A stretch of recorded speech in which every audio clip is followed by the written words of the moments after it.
तो आज इस वीडियो में हम बात कर रहे हैं महाराजा फतेहपति शाह की। किसकी बात कर रहे हैं? महाराजा फतेहपति शाह। आप जानते हैं हमने जो है अपने चैनल पर उत्तराखंड के पंवार वंश की क्रमबद्ध कक्षाओं को हमने शुरू किया है उत्तराखंड के इतिहास के अंतर्गत, और आज हम पढ़ रहे हैं महाराजा फतेहपति शाह, जो कि 49वें नंबर के राजा है और नाम क्या है? महाराजा फतेहपति शाह। ठीक, क्या पढ़ने वाले आज हम महाराजा फतेहपति शाह के अंतर्गत? सबसे पहला उनके संरक्षक के बारे में बात करेंगे, दूसरा होगा उनके द्वारा लड़े गए प्रमुख युद्ध, मुख्य रूप से किस किस के साथ उन्होंने युद्ध लड़े। पहला पॉइंट है रुद्र प्रकाश के साथ युद्ध, दूसरा पॉइंट है गुरु गोविंद सिंह के साथ युद्ध, तीसरा है 1692 में सैयद अली के साथ युद्ध, और लास्ट पॉइंट होगा आज का दापा पर आक्रमण। उसके अलावा इनके और भी युद्ध रहे, उनके बारे में भी बात करेंगे, लेकिन वो नेक्स्ट वीडियो में होगा। इस वीडियो में आज हम इतना ही पढ़ने वाले। ठीक है, आइए शुरू करते हैं। देखो, इस पॉइंट को या इस टॉपिक को हम शुरू करें उससे पहले हमें एक बात जाननी जरूरी है कि जब फतेहपति शाह पंवार वंश में श्रीनगर की गद्दी पर बैठे हुए थे, उस दौर में उनके चारों दिशाओं में किस तरीके की राजनीतिक व्यवस्था थी। देखिए, जब वो यहाँ श्रीनगर की गद्दी पर बैठे थे, गढ़वाल के शासक थे, उस दौर में कुमाऊं में 3 राजा बदले जब तक वो शासन पर रहे, क्योंकि काफी लंबे समय तक शासन रहे, 1716 तक। तो उस दौर में कुमाऊं में 3 राजा बदले। पहला बाज बहादुर राजा रहा, उसके बाद उद्योग चंद वंश में रहे, 3rd नंबर पे ज्ञानचंद्र। ये 3 राजा कुमाऊं में बदले। इसके अलावा दापा का शासक जो था उसने खुद को स्वतंत्र किया हुआ है। जब कर्णावती वो हो गई थी, उसके बाद से वो स्वतंत्र चल रहा है। तो दापा अभी यहाँ शासक बैठा हो, जो कि इनका दुश्मन है, ये भी दुश्मन है। यहाँ बगल में जो है सिरमौर वाले क्षेत्र में अब शासक बदल गया है और वो शासक आ गया है रुद्र प्रकाश। क्या आ गया है? रुद्र प्रकाश। और यहाँ दिल्ली पर जो शासक बैठा है वो है औरंगजेब। कौन है? औरंगजेब। ऐसा नहीं है कि औरंगजेब पूरे उनके शासनकाल तक औरंगजेब रहेगा, नहीं। औरंगजेब की मृत्यु हो जाएगी 1707 में, और उसके बाद मुगल शासन इतना ज्यादा प्रभावशाली रहेगा नहीं।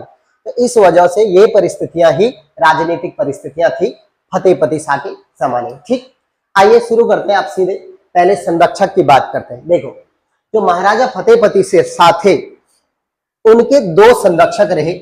पहले संरक्षक उनके खुद के दादाजी। कौन थे? उनके दादाजी, और उसके दादाजी का नाम था महाराजा पृथ्वीपति शाह। क्या नाम था? पृथ्वीपति शाह। इन्होंने अपने पोते को गद्दी पर बैठाया, क्योंकि आप तो जानते हैं उनका बेटा जो था मेदिनी शाह, वो बेकार शासक था ही नहीं ना, उसने तो अपने पिता के प्रति षड्यंत्र रच दिया।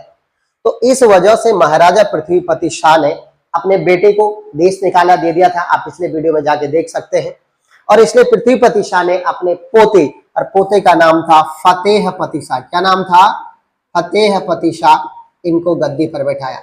लेकिन जब ये गद्दी पर बैठे तब बहुत ही छोटी उम्र इनकी थी। इस वजह से इनके दादाजी जो फतेहपति शाह थे, उनके संरक्षक बने, और वो संरक्षक बने 1664 से लेकर के और 1668 तक महाराजा पृथ्वीपति शाह फतेहपति शाह के संरक्षक रहे। ये टॉपिक पढ़ रहे, हम संरक्षक की बात कर रहे हैं।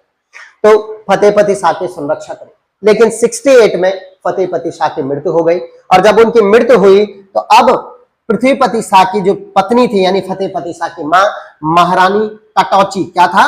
राजमाता कटौची। राजमाता कटौची वो कुछ समय तक के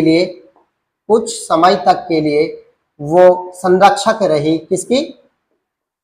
संरक्षक रही महाराजा फतेहपति शाह के। तो अगर मैं टोटल बात करूं तो 2 संरक्षक रहे महाराजा फतेहपति शाह के। पहले रहे पृथ्वीपति शाह, वो रहे 64 से 68 तक, और उसके बाद कुछ समय राजमाता कटौची भी संरक्षिका रहे। क्या मेरी बात समझ में आ रही? ठीक, अगला पॉइंट आइए शुरू करते हैं प्रमुख युद्धों के बारे में। देखो, पहला युद्ध आज इस वीडियो में हम जो पढ़ने वाले हैं वो है फतेहपति शाह का रुद्र प्रकाश के साथ युद्ध। मैं आपको बता दूं, बहुत ज्यादा जो समय गुजरा फतेहपति शाह का, वो भी युद्धों में ज्यादातर गुजरा। और उनका जो सबसे पहला युद्ध हो रहा है वो है रुद्र प्रकाश, जो कि सिरमौर के शासक है। कौन है? सिरमौर के शासक रुद्र प्रकाश के साथ युद्ध। क्या परिस्थितियां रही इसमें सिरमौर के शासक के साथ के युद्ध में? फतेहपति शाह ने सिरमौर के शासक जब रुद्र प्रकाश पर आक्रमण किया, वो समय था 1685 का। कौन सा था? 1685 का। इस 1685 में बहुत तगड़ा युद्ध हुआ रुद्र प्रकाश के साथ फतेहपति शाह का, और इस युद्ध में रुद्र प्रकाश हार गए। क्या हो गया? रुद्र प्रकाश हार गए। जब वो इस युद्ध में 1685 के युद्ध हार गए तो रुद्र प्रकाश को कैद किया गया और उन्हें यहाँ देहरादून लाया गया। कहाँ लाया गया? यहाँ देहरादून में उन्हें लाया गया। इस युद्ध के बाद जब उन्हें कैद करके देहरादून लाया गया तो उनको 3000 रुपए का करददार बनाया गया। क्या बनाया गया? करद राजा। क्या बनाया गया? करद राजा बनाया गया। करद राजा का मतलब होता है कि अब रुद्र प्रकाश को वापस उसका राज्य सौंप दिया जाएगा, लेकिन उस पर 3000 रुपए वार्षिक कर लगा दिया जाएगा। कितने रुपए? 3000 रुपए वार्षिक कर। तो उन्हें करद राजा बना दिया गया। किसने बनाया? फतेहपति शाह। ठीक, अब परिस्थितियां कैसी हुई देखें तो जरा समझे चीजों को। जब रुद्र प्रकाश युद्ध हारा तो उससे दो बड़े गढ़ों का नुकसान हुआ। गढ़ का मतलब आप जानते हैं, दो बड़े गढ़ों का नुकसान हुआ। एक तो कालसीगढ़ उसके हाथ से चले गया। क्या चले गया जल्दी बताओ तो? एक उसके हाथ से चले गया कालसीगढ़, और दूसरा उसके हाथ से गया बैराटगढ़। कौन सा गया? बैराटगढ़। बैराटगढ़ भी यही कालसी और हिमाचल प्रदेश की सीमा पर स्थित गढ़ था, बैराटगढ़। तो दो प्रमुख गढ़ जो थे उसके हाथ से चले गए।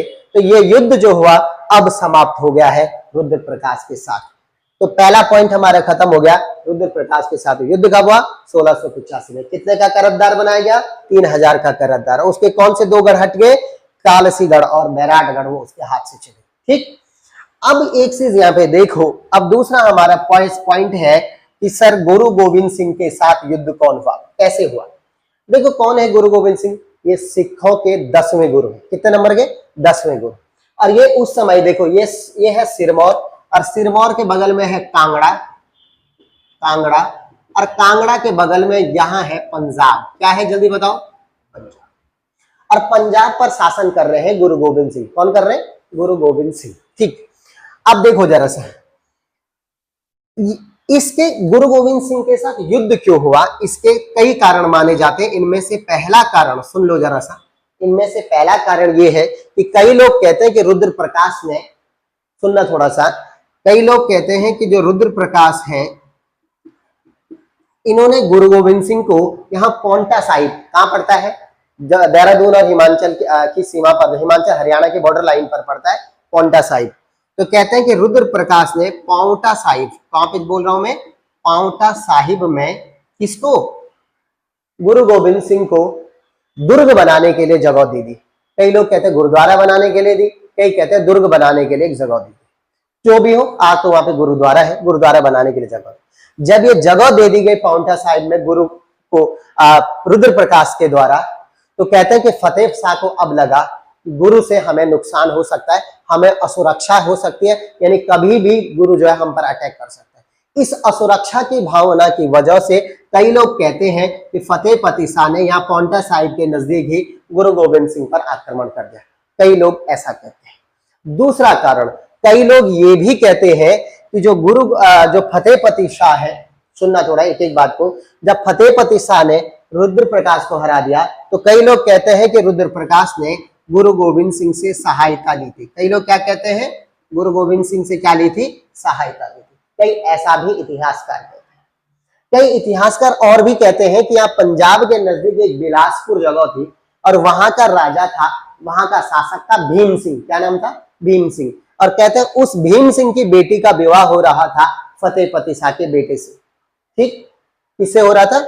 यहाँ भीम सिंह जो बिलासपुर का शासक था उसकी बेटी का शादी हो रही थी फतेहपति शाह के बेटे से। तो कहते हैं कि बीच में गुरु गोविंद सिंह ने जो है वो भीम सिंह की, क्योंकि भीम सिंह और गुरु गोविंद सिंह के बीच में आपस में लड़ाइयां थी, झगड़े थे, इस वजह से कहते हैं कि गुरु गोविंद सिंह जो कि इधर से आ रहे थे, उनकी बारात आ रही थी फतेहपति शाह के यहाँ। तो कई लोग ऐसा कहते हैं कि बीच में गुरु गोविंद सिंह ने आने नहीं दी शादी। कई लोग ऐसा भी कहते हैं, ये भी एक कारण हो सकता है। लेकिन इतिहासकारों में सबसे महत्वपूर्ण कारण जो माना जाता है वो माना जाता पांवटा साहिब में जो उन्होंने दुर्ग का निर्माण किया। ठीक, इस दुर्ग के निर्माण की वजह से फतेहपति शाह ने गुरु गोविंद सिंह पर आक्रमण किया। कहां पर आक्रमण किया? गुरु गोविंद सिंह पर पांवटा साहिब के नजदीक आक्रमण हुआ। और इस जो युद्ध हुआ उस जगह थी भंगाणी। क्या जगह थी?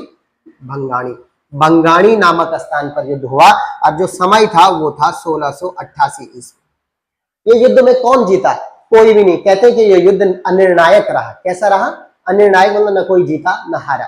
इस युद्ध का वर्णन कहां मिलता? देखो अभी पीसीएस का पेपर है, उसमें प्रश्न पूछा गया है। इस युद्ध का वर्णन गुरु गोविंद सिंह की जो जीवनी है, क्या नाम है उस जीवनी का? नाम विचित्र नाटक। क्या नाम है?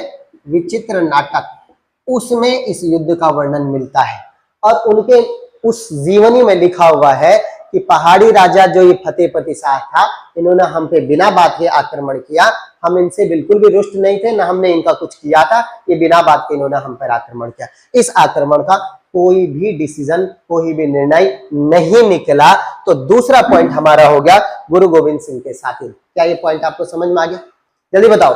अब तीसरा पॉइंट है 1692 में सैयद अली के साथ आक्रमण। देखो हुआ ये कि फतेहपति शाह ने इधर बाज बहादुर सिंह के साथ तो युद्ध चल ही रहा है, ठीक है, इधर की तरफ अब मामला निपट गया, भंगाणी की युद्ध हुआ, उसके बाद संधि वंधि हुई, मामला निपट गया। अब फतेहपति शाह ने यहाँ दक्षिणी गढ़वाल के हिस्से पर, यानी हमारे जो तराई भाबर का हिस्सा था, उस हिस्से पर एक सरदार शासक कर रहा था और उसका नाम था जगत सिंह। क्या नाम था? जगत सिंह। इस सरदार पर अटैक किया, और जब इस सरदार पर अटैक किया तो जगत सिंह ही बोल रहा होगा, जगत सिंह नामक जो सरदार था, ये जगत सिंह सरदार हार गया, और ये भाग गया, और ये भाग करके चले गया कहां? सहारनपुर। कहां गया? सहारनपुर। ये सहारनपुर जब गया वो समय था 1692 का। कब का समय था? 1692। और इस 1692 में उस समय सहारनपुर में एक फौजदार काम कर रहा था, दिल्ली के औरंगजेब का फौजदार, उसका नाम था सैयद अली। कौन था वहां शासक? सैयद अली। और इस सैयद अली, जब वो जगत सिंह भाग के सैयद अली के घर चले गया, उसने वहां शरण ले ली उसके राज्य में, तो इस फौजदार सैयद अली पर फिर फतेह शाह ने अटैक किया। कब किया? 1692 में। और इस सैयद अली को हरा दिया और सहारनपुर पर कब्जा कर दिया। किसने? फतेहपति शाह। कहां कब्जा किया? सहारनपुर। सहारनपुर पर जब उन्होंने कब्जा किया तो सहारनपुर के नजदीक ही युद्ध के बाद फतेहपति शाह ने एक नगर बसाया जिसके नाम था फतेहपुर नगर। क्या नाम था? या फतेह शाहपुर नगर। तो फतेहपुर नगर की स्थापना कहां की? सहारनपुर के। क्या ये बात समझ में आई? बोलो। पॉइंट टू पॉइंट बात करूंगा, फालतू कुछ नहीं करने वाला, ठीक। आइए अब आज का लास्ट पॉइंट है दापा पर आक्रमण। जब यहाँ नीचे भी आक्रमण हो गया सब जगह जो है, और लगातार युद्धों में देख रहे होंगे तो लगभग विजय मिल रही है फतेहपति शाह को। अब फतेहपति शाह की नजर गई दापा पर, क्योंकि दापा वो इलाका है जो उसकी किसके जमाने में, याद आ रहा है कुछ? उसकी दादी के जमाने में दापा पर कब्जा था। किसका? उसकी दादी का, पवारों का कब्जा। उसके बाद दापा स्वतंत्र हो गया था, क्योंकि माधो सिंह भंडारी ने दापा पर कब्जा किया, उसके बाद वो स्वतंत्र हो गया था। और पृथ्वीपति शाह ने दापा पर आक्रमण कब्जा करने की कोशिश नहीं की। तो इसलिए अब फतेहपति शाह दापा पर आक्रमण करेंगे, और दापा पर आक्रमण करके वहां के शासक को हरा करके दापा पर वापस कब्जा कर देंगे। सारी बात समझ में? दापा पर वापस कब्जा कर देंगे। आज भी दापा के जो बिहार है, वहां बौद्ध विहार, उनमें फतेहपति शाह के हथियार आज भी सुरक्षित है। ठीक, आपको किस किस के हथियार मिलेंगे वहां? आपको बड़तवाल बंदूकों के हथियार भी मिलेंगे जो महीपति शाह के जमाने में थे, और आपको जो है फतेहपति शाह के हथियार भी आपको मिलेंगे दापा के बिहार। ठीक, आज के लिए इस वीडियो में इतना ही। नेक्स्ट वीडियो में हम पढ़ेंगे कि फतेहपति शाह ने किस तरीके से उनका संघर्ष चलता रहा कुमाऊं के शासकों से, और प्लस फतेहपति शाह के शासन काल को पवार काल का स्वर्ण काल क्यों कहा जाता है, इस पर भी हम बात करेंगे नेक्स्ट वीडियो में। ठीक है, आपको वीडियो कैसा लगा हमें कमेंट सेक्शन में जरूर बताएं। बहुत बहुत धन्यवाद।